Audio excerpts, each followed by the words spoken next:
En las fronteras de nuestro imperio, más allá de los bosques profundos, habita un pueblo que desafía la razón de Roma. Los visigodos. Los llamamos bárbaros, hombres sin ciudades ni leyes refinadas, hijos de la tierra y del hierro. Pero no os engañéis. En su rudeza reside una fuerza primitiva, un valor que incluso el más noble de los romanos debe respetar. Son guerreros valerosos, forjados en el frío y el valor, que pronto escribirán su propia historia con nuestra sangre.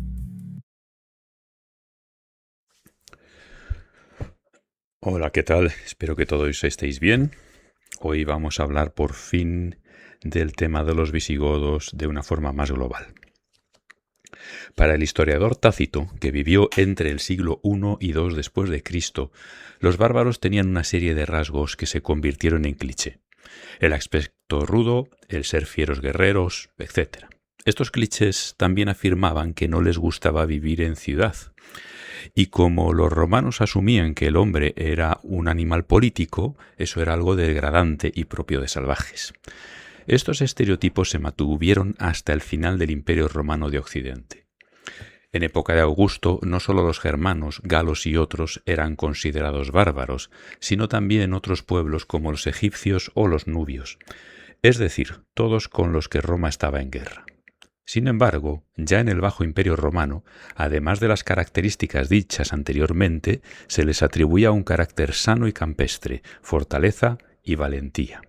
Ahora bien, como comienzan a ser un peligro al otro lado del río Rin y del Danubio, se acentúa esa alteridad. Los romanos de la época tienden a identificar a los godos con los escitas, pues también se asentaron cerca de la desembocadura del Danubio varios siglos antes. La alteridad se subraya con estos rasgos de apariencia: cabello, barba, el bracai, que eran los típicos pantalones de los galos, el armamento, la corpulencia, etc.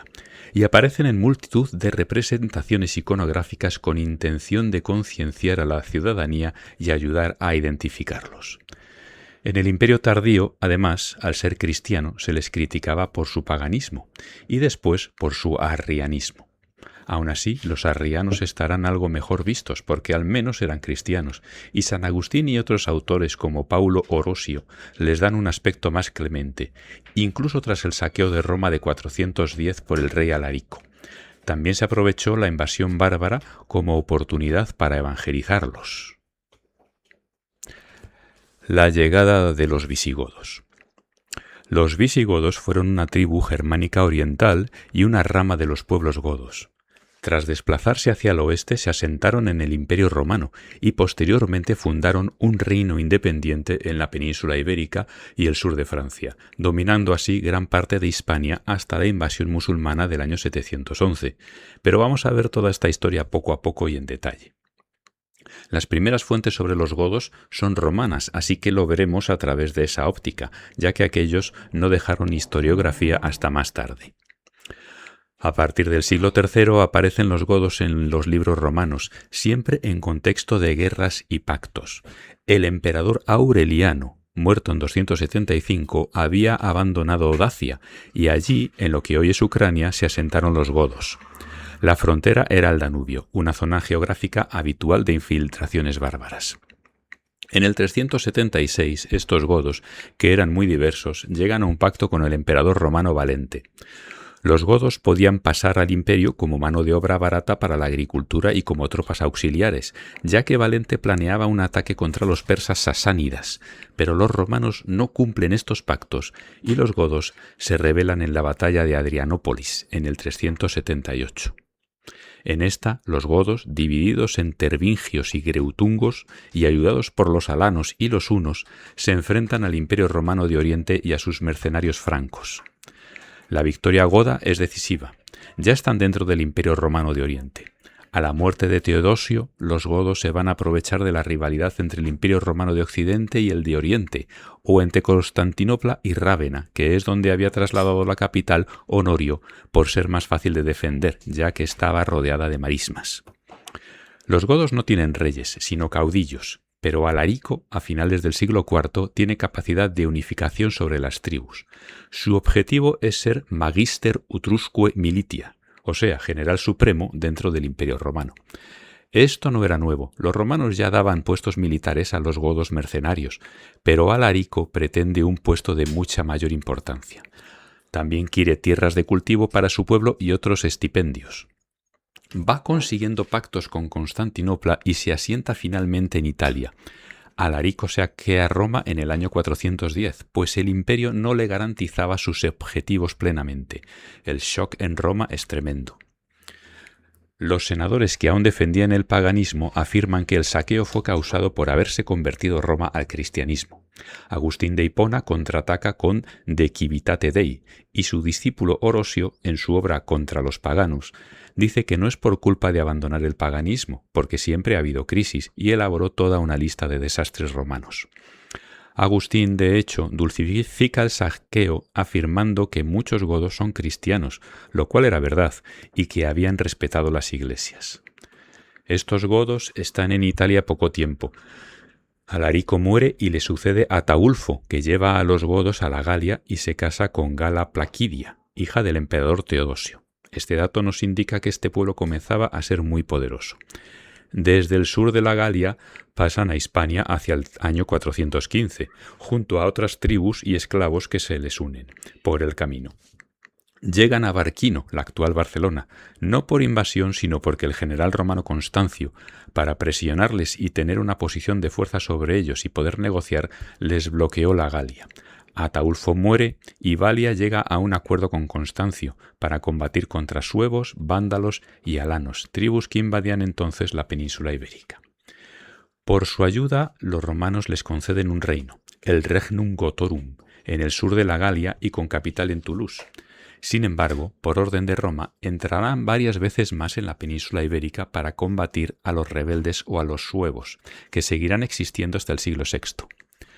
El caso es que durante este siglo V los godos fueron acumulando conocimientos sobre Hispania y colocando algunas bases de población estables en lugares como Mérida, Barcelona, el delta del Ebro y otros.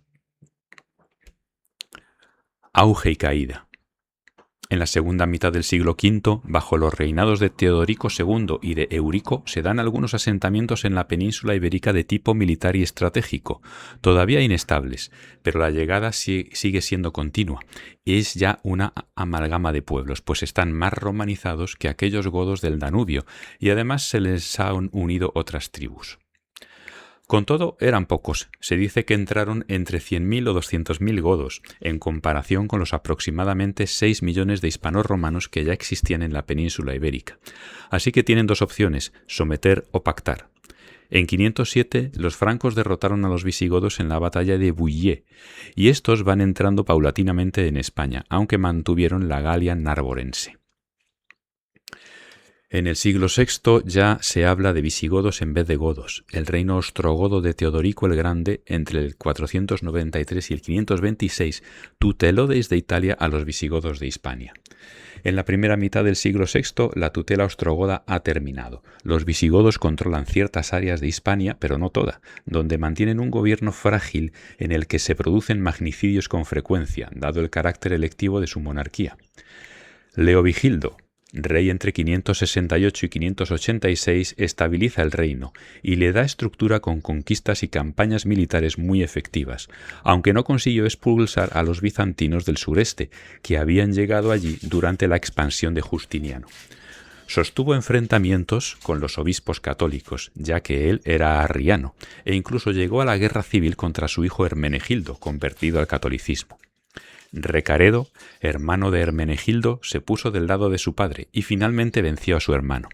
Cuando Recaredo hereda la corona en 586 es ya un reino sólido, pero aún contaba con la decisiva oposición de los obispos católicos, que eran líderes religiosos, militares, económicos y sociales.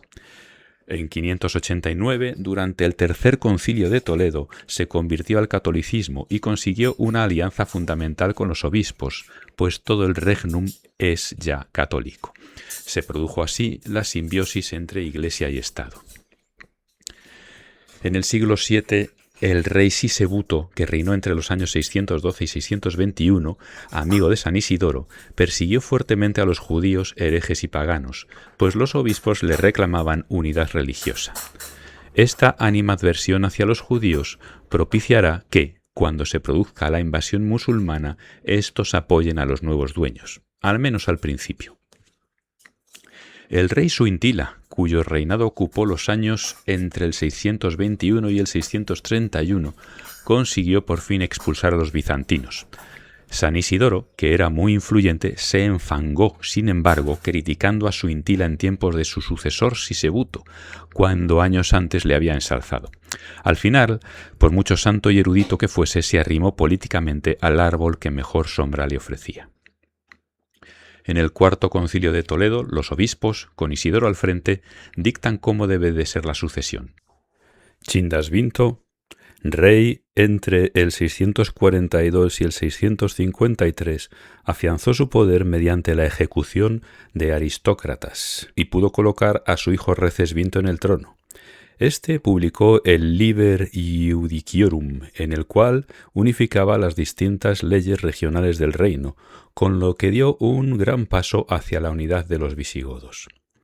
Sin embargo, a partir de Bamba, rey entre 672 y 680, y que pasó su reinado combatiendo luchas internas de la nobleza contra la monarquía, de los nobles entre sí, de los católicos contra los arrianos y de la población hispano-romana contra los visigodos, y de Hervigio, rey entre 680 y 687, los reyes van a delegar mucho poder en los aristócratas, y con los últimos monarcas fueron frecuentes las luchas intestinas, exageradas de cualquier forma por las leyendas y por la historiografía posterior. Con todo, esta pérdida del poder real en favor de la nobleza y el clero marca el principio del fin del reino. Tras la muerte de Witiza, rey entre 700 y 710, una parte de la nobleza apoyó a Rodrigo, mientras que otra defendía los derechos de los hijos o partidarios de Witiza, encabezados por Agila II en algunas regiones del nordeste, que incluso llegaron a separarse del reino. Esta división provocó una guerra civil, debilitando gravemente al reino justo antes de la invasión. Se cuenta además que don Julián, gobernante de Ceuta, humillado por haber violado el pretendiente Rodrigo a su hija, facilitó la entrada de los musulmanes en la península, pero esto no se ha podido probar por la historiografía, la cual, como toda la de la época, era muy interesada y partidista. En 711 tiene lugar la batalla de Guadalete, donde el reino visigodo es derrotado por los musulmanes. La conquista de estos, dada la debilidad visigoda, fue fulgurante. Los últimos reyes visigodos se refugiaron en la Septimania, al sudeste de Francia, donde aguantaron hasta 713. El reino visigodo fue, salvo al final, un reino consistente, mantuvo una tributación que funcionaba y unas leyes estables. También tuvo unos ejércitos definidos y la aristocracia colaboraba aportando sus tropas. La colaboración de los obispos también fue relevante, puesto que aportan una ideología que justifica la existencia del reino. En su estructura social, heredada del mundo romano, había grandes magnates terratenientes, los llamados domini, y también grupos sociales que gravitaban en torno a estos domini, como los encomendados, pobres que dependen de los domini en situación de esclavitud. En cuanto a las fuentes historiográficas, muchas veces han hecho una lectura interesada de la época. A mediados del siglo VIII se habla de la desdichada Hispania, por haberse perdido, como si fuera un modelo a imitar, frente a los musulmanes. Luego, con los reyes católicos, con Felipe II y siguientes monarcas, se buscarán incesantemente las copias de estos libros godos, como si contuvieran la quinta esencia que legitimaba la monarquía. Esto también pasó con los Borbones, que en el siglo XVIII adornaron el Palacio Real y sus alrededores con las estatuas de los reyes godos y de la Reconquista, estableciendo una línea de continuidad totalmente artificial, pero que podía valer como propaganda. La pintura historicista del siglo XIX, así como la escultura, también contribuyó a esto, con su habitual nacionalismo recreado.